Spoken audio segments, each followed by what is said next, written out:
नमस्कार, देश देशांतर में आपका स्वागत है। मैं हूं कुर्बान अली।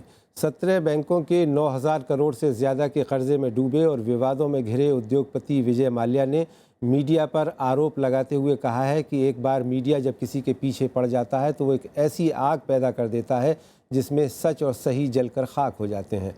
उन्होंने सोमवार को ट्वीट करके लगभग धमकाने वाले अंदाज में कहा कि मीडिया के मालिक उस मदद, एहसानों और सुविधाओं को ना भूलें जो मैंने उन्हें कई सालों तक उपलब्ध करवाए हैं। इसके दस्तावेज़ भी मेरे पास मौजूद हैं। अब टीआरपी हासिल करने के लिए वो झूठ बोल रहे हैं। माल्या ने अपने ट्वीट में ये भी कहा है कि मैं अंतर्राष्ट्रीय उद्योगपति हूँ। मैं अक्सर भारत से बाहर आता जाता रहता हूँ। मैं भारत से भागा नहीं हूँ और ना ही मैं कोई भगोड़ा हूँ। माल्या ने आगे कहा कि भारतीय सांसद होने के नाते मैं देश के कानून का पूरा सम्मान करता हूँ और उसका पालन करूँगा। हमारी न्यायिक प्रणाली बहुत मजबूत और सम्मानित है, लेकिन मीडिया की ओर से कोई ट्रायल नहीं होना चाहिए। विजय माल्या ने उन खबरों पर भी सवाल उठाया है जिनमें कहा गया है कि उन्हें अपनी संपत्ति की घोषणा करनी चाहिए। माल्या ने कहा, क्या इसका मतलब ये है कि बैंकों को मेरी संपत्ति की जानकारी नहीं थी या उन्होंने मेरी संसदीय घोषणाएं नहीं देखी हैं? अपने उद्योग समूह के 9,000 करोड़ रुपए के ऋण चुकाने में कथित तौर पर विफल रहने पर कानूनी कार्रवाई का सामना कर रहे शराब उद्योग के इस 60 वर्षीय व्यापारी ने 2 मार्च को देश छोड़ दिया था, जबकि बैंकों ने माल्या को विदेश जाने से रोकने के आदेश जारी करने के लिए अदालतों का दरवाज़ा खटखटाया है। देश देशांतर में यही विषय है आज हमारी चर्चा का, जिसमें हम जानने की कोशिश करेंगे कि क्या विजय माल्या जैसे लोगों द्वारा इस तरह के बयान देने के बाद मीडिया को आत्ममंथन नहीं करना चाहिए। इस चर्चा में मेरे साथ जुड़ रहे हैं देश के जाने माने वयोवृद्ध पत्रकार कुलदीप नैयर, जनसत्ता अखबार के संपादक रहे Om Thanvi, news broadcast association के सेक्रेटरी एनके सिंह भी हमारे साथ होंगे और हमारे साथ हैं मीडिया क्रिटिक विनीत कुमार। आप सभी का स्वागत है। सबसे पहले कुलदीप नैयर साहब, मैं आपसे शुरुआत करना चाहूँगा कि जिस तरह से विजय माल्या साहब ने एक धमकाने वाले अंदाज में मीडिया को कहा है कि आपके ऊपर मेरे बहुत एहसानात हैं, मैं आपके तमाम ऐशो इशरत का ख्याल रखता रहा हूं, और फिर भी आप मेरे ख़िलाफ़ बकौल उनके ये एक तरह का कैंपेन चला रहे हैं, तो इसे किस रूप में देखते हैं आप विजय माल्या के इस बयान को? देखिए, विजय माल्या का ये बयान तो सही है कि भाई कुछ जर्नलिस्ट ज़रूर उसके एहसानों के नीचे दबे होंगे, किसियों को पैसा भी देता होगा, लेकिन मीडिया पे बाय एंड लार्ज कहना ये बहुत गलत बात है, क्योंकि ऐसे लोग मतलब है नहीं कि भाई ठीक है, जैसे मैंने कहा कि कुछ जर्नलिस्ट हो सकते हैं, लेकिन ये कहना कि हिंदुस्तान का मीडिया कोई ऐसी चीज़ों में है, ये मैं समझता हूँ कि गलत बात है। बाय एंड लार्ज मीडिया यहाँ का रिस्पॉन्सिबल है और साफ सुथरा है। नहीं, लेकिन मेरा सवाल आपसे ये है कुलदीप साहब कि जिस तरह का बयान दिया है, इस तरह की दीदा दिलेरी बहुत कम देखने को मिलती है कि जिसमें पूरे मीडिया को वो एक तरह से एक्यूज़ कर रहे हों, इल्ज़ाम लगा रहे हों। तो क्या अब ये वक्त नहीं आ गया है कि मीडिया भी अपना आत्ममंथन करे, इंट्रोस्पेक्शन करे और इस तरह के जो बयान आ रहे हैं उनका कोई सही जवाब दिया जाए? नहीं, देखिए, जवाब एक तरफ रहा, वो तो मैं मानता हूँ आपकी बात के ज़रूर जवाब देना चाहिए और उसको जो उसकी पोल है उसको खोलना चाहिए, लेकिन दूसरा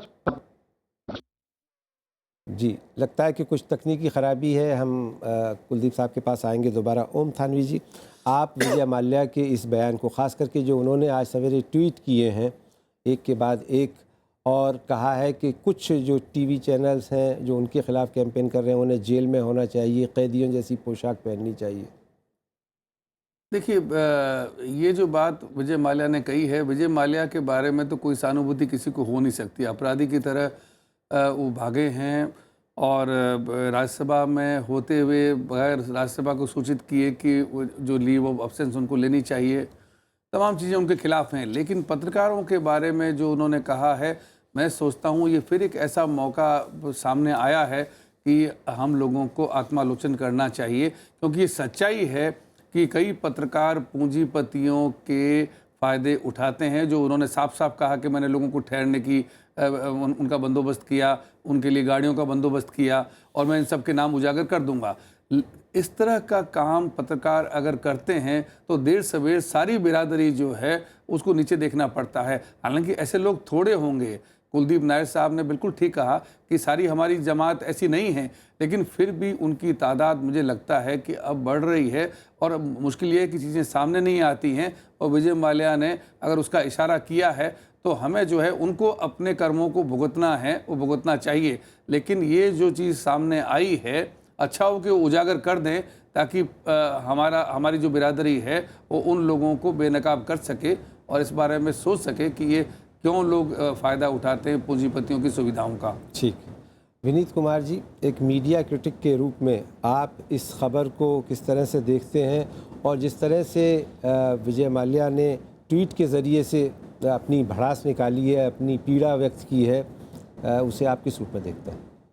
इसमें दो बातें हैं। पहली बात तो ये कि विजय माल्या ने जो कहा वो लग रहा है कि बहुत चौंकाने वाली चीज़ है, लेकिन आप 2G स्पेक्ट्रम के दौर से जो एक के बाद एक टेप जारी हुए उसमें भी कई इस तरह की बातें आई कि हाँ, फ्रिंज बेनिफिट्स जो है वो पत्रकार लेते हैं। लेकिन मैं विजय माल्या की इस बात से सहमत नहीं हो सकता कि बहुतों के एहसान है। आप एहसान जब कर रहे थे तो आपको बदले में कुछ मिल नहीं रहा था क्या? यानी कि आपने जिन लोगों को मदद की वो अपने व्यावसायिक हितों को ध्यान में रखकर किया, और ये दो तरफा माध्यम, ये बार्टर सिस्टम की इकोनॉमी थी। अभी आपको ये एहसान समझ में आ रहा है, लेकिन उससे जो खतरनाक बात है वो ये कि आज के दौर के मीडिया का, जिसे हम व्यक्तिगत चरित्र के रूप में विश्लेषित कर रहे हैं, सच बात तो ये है कुर्बान जी कि आज के मीडिया का ये पैटर्न ही काम करने का यही है। क्योंकि बहुत सारी गतिविधियां वो है जो स्पॉन्सरशिप से हो रहे हैं या बहुत सारे इवेंट जो हो रहे हैं, उसमें पैसे के लेन देन से कहीं ज़्यादा एक दूसरे से सुविधाओं का आदान प्रदान ज़्यादा हो रहा है।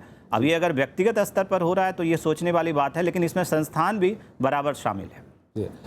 कुलदीप नैयर साहब, मेरे पास एक रिपोर्ट है, उसके कुछ अंश हैं। TRAI ने एक कंसल्टेशन पेपर 2013 में तैयार किया था और उसमें ये बताया गया है कि इस तरह के बहुत सारे उदाहरण हैं, इंस्टेंसेस हैं कि जहां मीडिया ओनरशिप ने जो है वो अपने न्यूज़ चैनल्स के माध्यम से एक तरह का प्रभाव बनाने का कोशिश की इस्टेब्लिशमेंट पे, और उससे फ़ायदा उठाया, ख़ास करके कई कॉरपोरेट घरानों के साथ में एक तरह की साठगांठ करके।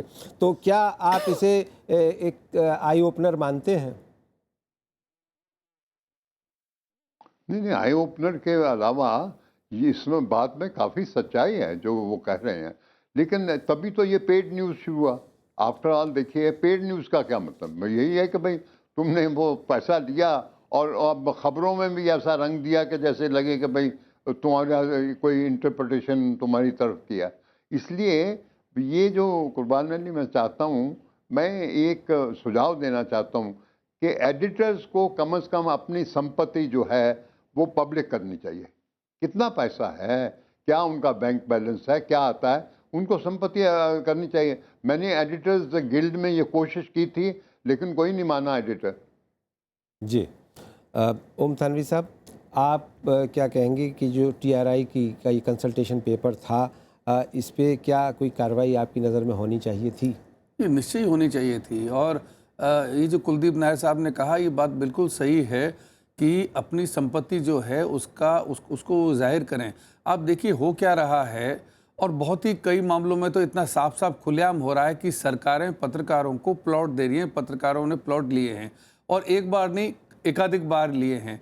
सरकारी सुविधाएं आप लें, आप उसे संपत्ति बनाएं, उसके बाद उम्मीद की जाए कि आप उन सरकारों के खिलाफ लिखेंगे, ये संभव नहीं है। तो इन चीज़ों के सामने आने से कम ये चीज़ सामने आएगी तो पता चलेगा। थोड़ा नीचे उनको भी देखना पड़ेगा, जिनको अपनी संपत्ति जो है उसको खोल के लोगों के सामने रखनी पड़ेगी कि आप लोग बेईमानी कर रहे हैं, या आपसे अब उम्मीद नहीं कर सकते हैं कि आप उन सरकारों या पूंजीपतियों के खिलाफ जिनसे आपने कुछ भी सुविधाएं ले ली, और वो बड़ी सुविधाएं, छोटी सुविधाएं नहीं हैं।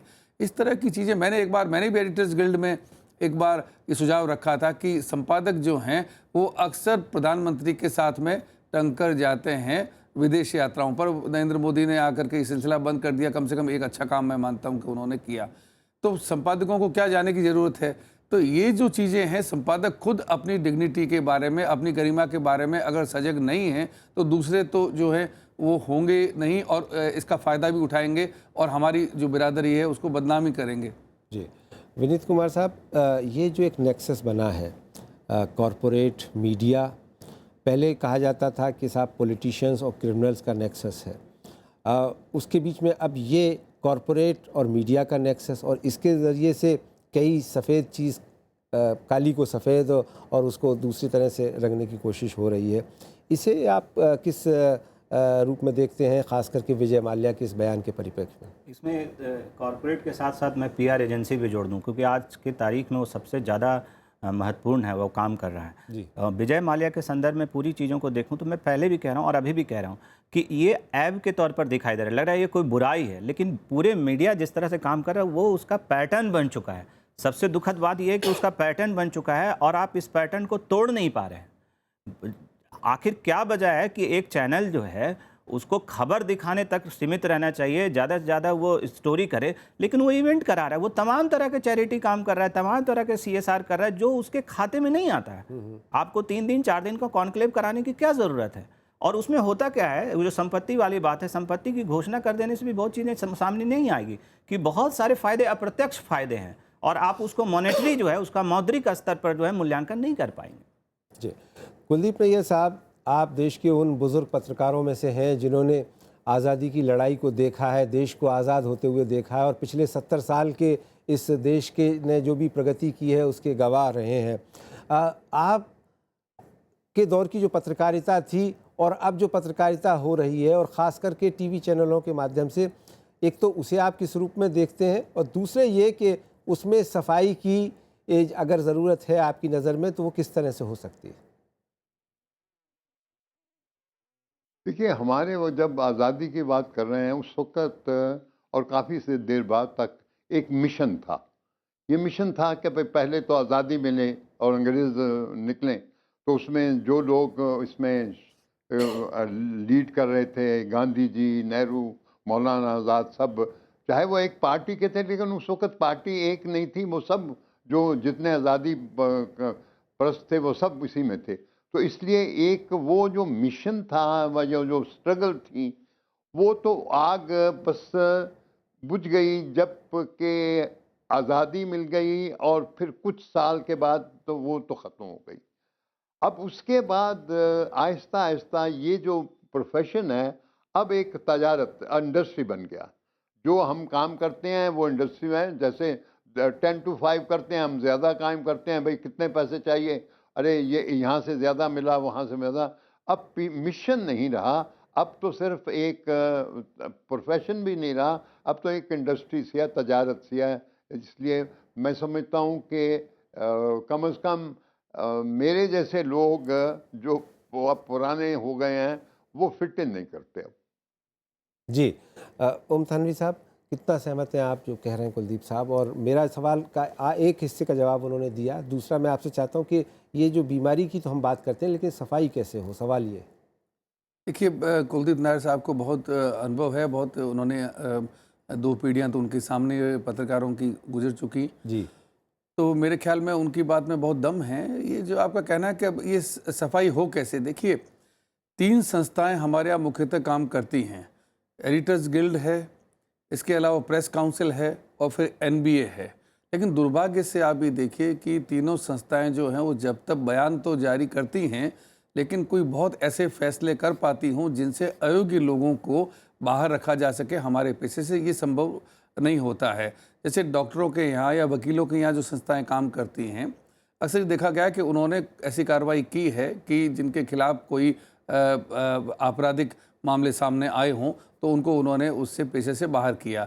हमारे यहाँ पे जो आदमी जेल काट के आता है, 100 करोड़ रुपए की रिश्वत जो है मांग लेता है, जिसकी वजह से लिंचिंग, अगर आपको मालूम याद होगा कि एक स्कूल की शिक्षिका के बारे में चैनल ने ये कार्यक्रम दे दिया, पेश कर दिया कि वो अपने छात्रों के जरिए सेक्स का रैकेट चलाती है, और बाद में अदालत ने कहा कि बिल्कुल झूठी खबर थी। वो चैनल बंद हो गया कुछ समय के लिए, लेकिन संपादक जो हैं वो तो अभी JNU के मामले में फिर उस तरह की खबरें सामने आ रही हैं। तो हम लोग कुछ कर ही नहीं पा रहे हैं। इससे ज़्यादा लाचारी जो है वो मेरे ख्याल में क्या हो सकती है कि आपके पास 3 संस्थाएं हैं, लेकिन किसी के पास में कोई अख्तियार तो है नहीं कि वो किसी का लाइसेंस रद्द कर सके या किसी संपादक को बाहर कर सके। कुछ जो है कानूनन कोई बंदिश कहीं से शुरू तो होनी चाहिए। मेरा मानना है कि अब वक्त आ गया है कि ऐसे लोगों को अगर बाहर नहीं करते हैं तो जो कहा जाता है कि एक मछली तालाब को गंदा करती है, अब कई मछलियां आपके सामने तैर रही हैं और हम अगर लाचार देखते रहते हैं तो समाज में अभी तो किसी एक मंत्री ने प्रोस्टिट्यूट कहा है, कल आपको और ऐसे भद्दे शब्द सुनाई पड़ेंगे हमारे पेशे के बारे में। इससे अच्छा ये कि उन लोगों के बारे में जिनको जानते हैं, दुनिया जानती है और अदालतों तक ने जो है उनको अगर संदिग्ध माना है तो कम से कम कुछ समय के लिए उनको सजा तो दी जानी चाहिए। जी, आपने 3 संस्थाओं का जिक्र किया, प्रेस काउंसिल, ब्रॉडकास्टिंग एसोसिएशन और शायद एडिटर गिल्ड, लेकिन ये भी एक तरह से टूथलेस बॉडी साबित हुई और अभी आप खुद इस बात को महसूस कर रहे हैं कि साहब इस तरह की कोई चीज़ होनी चाहिए। तो क्या जो लोग समझते हैं इस चीज़ को गलत समझते हैं और मानते हैं कि साहब इस तरह की जो बातें हैं वो इस पूरे प्रोफेशन को के ऊपर कीचड़ उछालवा रही हैं, उसको गलत साबित कर रही हैं, तो उनमें से कुछ लोगों को आगे आकर के और एक वैकल्पिक व्यवस्था करनी चाहिए?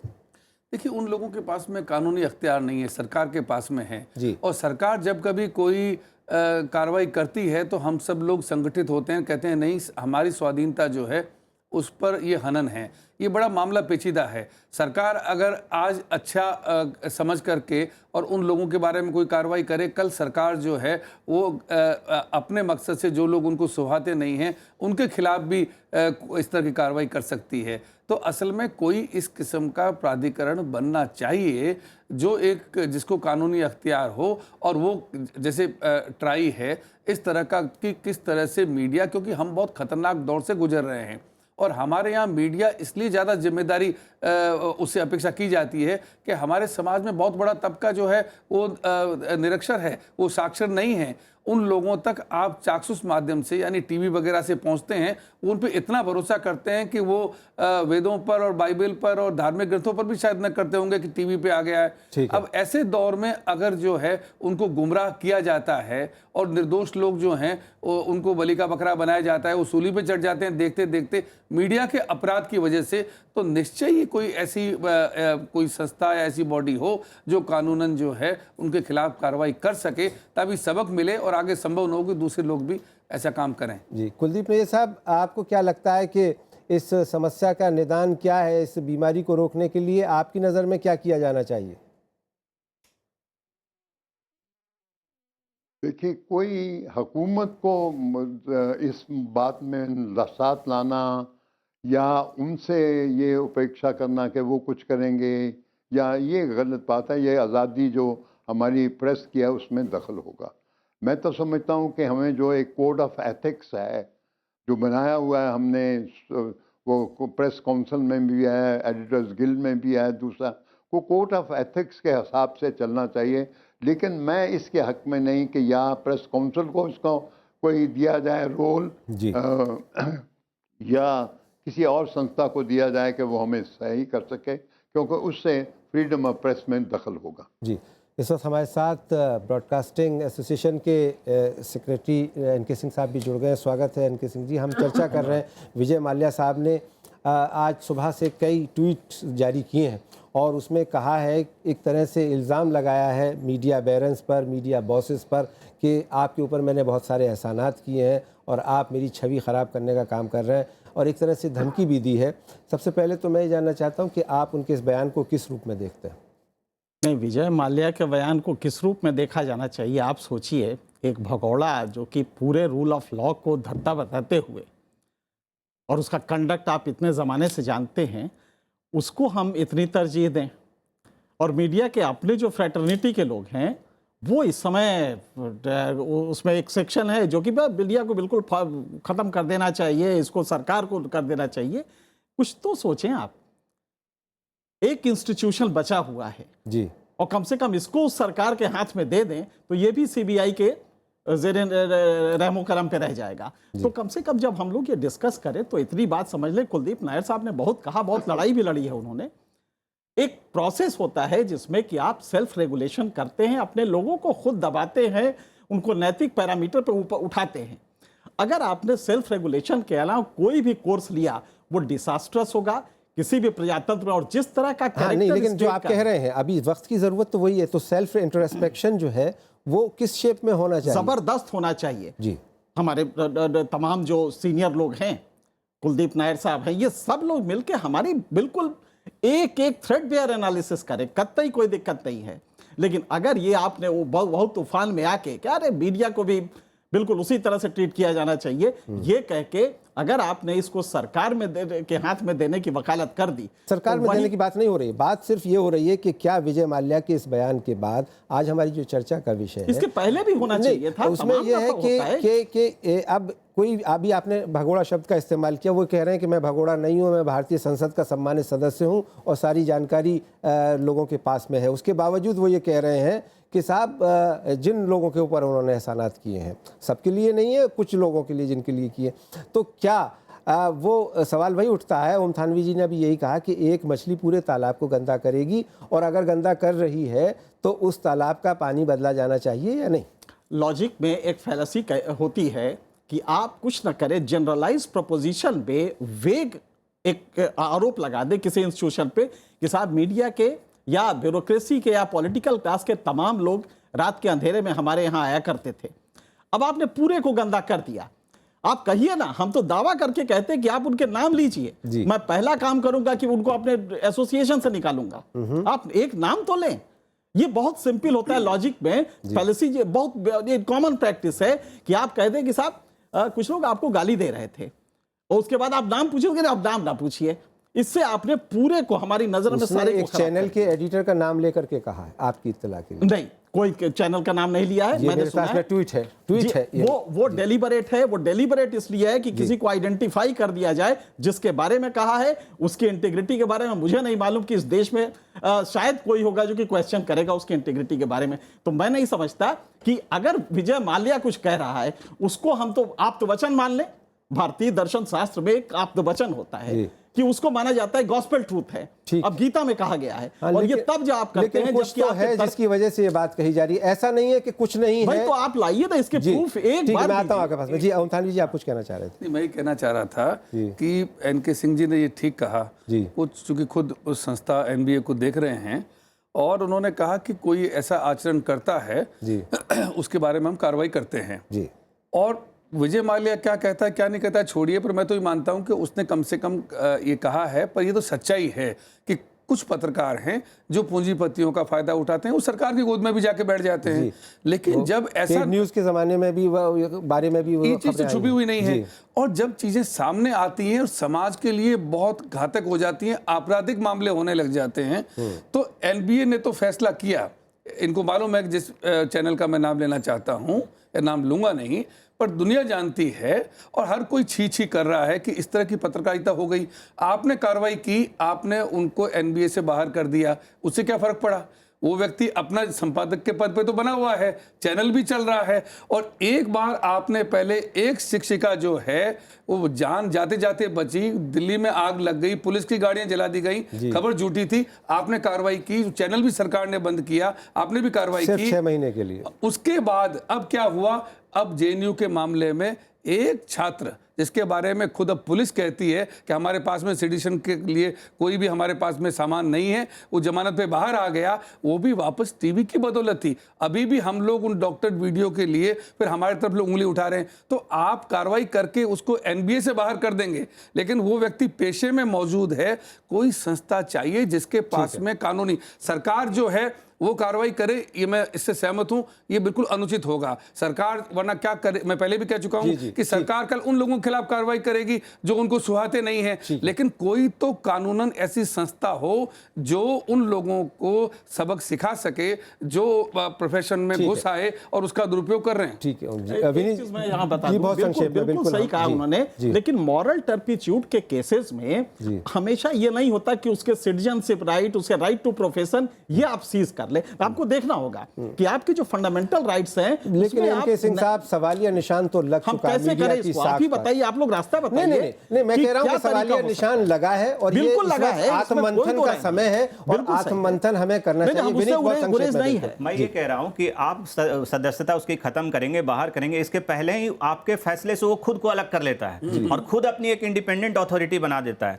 कुर्बान जी, ये बहुत दुर्भाग्य की बात है कि अभी आधे दर्जन चैनल चैनलों और अखबारों के मालिक जेल में हैं जी। और वो सब के सब राष्ट्रभक्ति और राष्ट्र निर्माण को लेकर के प्रेचिंग का काम कर रहे हैं। तो ये नैतिकता का मामला चलता नहीं है, ये इससे बहुत आगे की चीज़ है। चलिए, बहुत बहुत शुक्रिया हमारे साथ इस चर्चा में जुड़ने के लिए कुलदीप नैयर साहब, NK सिंह साहब, ओम थानवी जी और विनीत कुमार जी। मीडिया की साख पर एक सवालिया निशान लगा है और विजय माल्या जैसे लोगों ने जो बयान दिए हैं, जाहिर है कि कहीं ना कहीं मीडिया की जो साख है उस पर बट्टा लगाने का ही काम करते हैं और इसके बारे में मीडिया को आत्ममंथन करने की ज़रूरत है। देश देशांतर में मेरे साथ इतना ही। नमस्कार।